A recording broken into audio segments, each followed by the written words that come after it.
My name is Dryan, and in the streets they call me Bamboo, just because of my DJ past, DJ Bamboo. But I'm the creator and owner of the DopeXChange.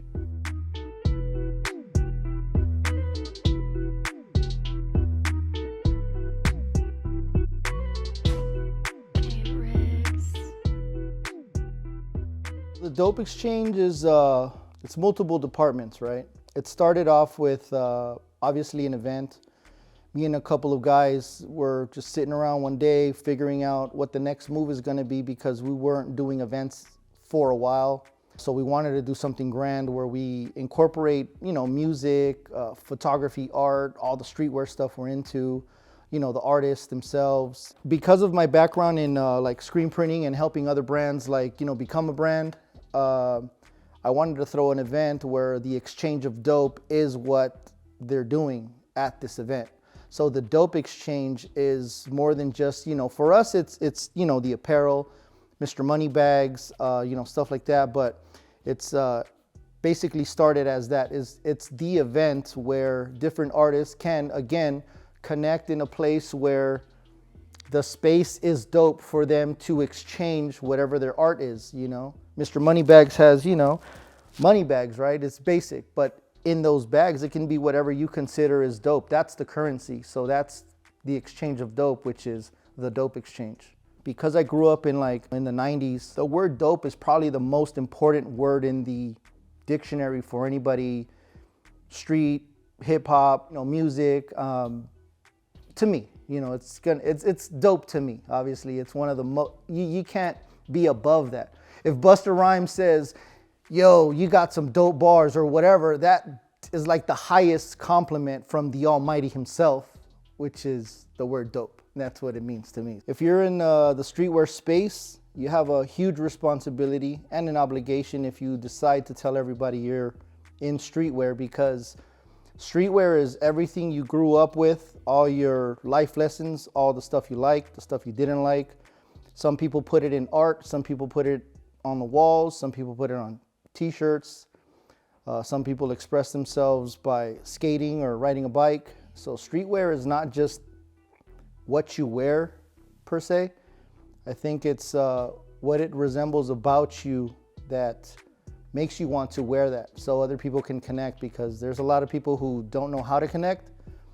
And I think once they see a certain logo or something that you're wearing that represents a certain demographic or group or whatnot, they can relate to that. I think because of, again, like my history being in this, doing events and doing t-shirts and stuff, I get like my friends, when we used to be young back then, who didn't have no kids, now bring their kids here sometimes for the apparel. Because I think the cool thing is I represent a group of young entrepreneurs who have families now. Before it was like, oh, why did you stop doing that? Oh, because I had kids. I think the reverse. Ever since I started having kids, I have 3, my first biggest move was photography. I started taking pictures of my daughter. So with doing things like that, I accumulated all those people all these years. And so I still get, like friends from 15, 20 years ago still coming like, oh shoot, this is dope. They got kids now. And then the new people that I meet, with doing events and, the music that's being promoted, I get their following or their involvement, their group, and all kinds of people just end up showing up. It's like the best experience, because I think when we have, events in the lot, which is why we got this place, to tie the two demographics together, the people who shop for apparel, clothing, and fashion, and then the people who like the events, and then they can commingle. When there's no events, I mean, it's just fun. Usually, we have, the music playing, we got a couple things going on, we got meetings happening at the dinner table of future projects. If it's just a customer, they love Mr. Moneybags and all the, our dope cat. So I think the experience here for them is that they get to see something a little colorful, vibrant, a little different. It's edgy for sure, because they're like, what is this place? Is it dope? Is it not? That line, if I knew what I know now back then, blah, blah, blah, would be a cajillionaire. It's actually not the case.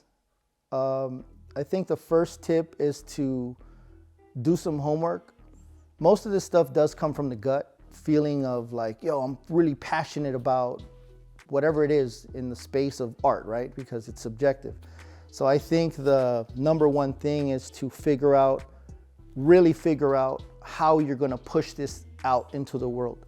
It's real easy for you to just sit there and you're feeling motivated and you draw something really dope or a canvas or whatever. But if you're just sitting on it, it's totally cool too. But I think the tip is to not overthink what you just created, because you're seeing this all the time. So we're gonna feel a certain way. So I think that's, I guess, what they're calling anxiety nowadays. You know, it's coined that, right?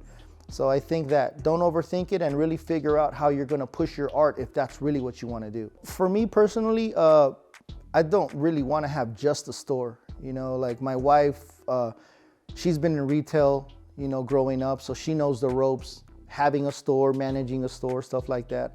She feels that we should be in a store. I get that all the time, right? They're like, oh, you should be at a mall or something. And, you know, part of me doesn't want to die at a mall because that's all we can do if we're like at a mall. So for me, just having a retail store or a space, you have to really figure out what you really want to do with it, you know, because I'm not here to just sell t-shirts all day. Like it's cool and I really appreciate the sales that we do get, but that's just to trigger the next thing that we do here, which is everything else. We want to do more community stuff, like, you know, the stuff that we have in store. It's kind of like we're gonna have like tiny desk concerts pretty much. We used to have those, you know, at our other studio.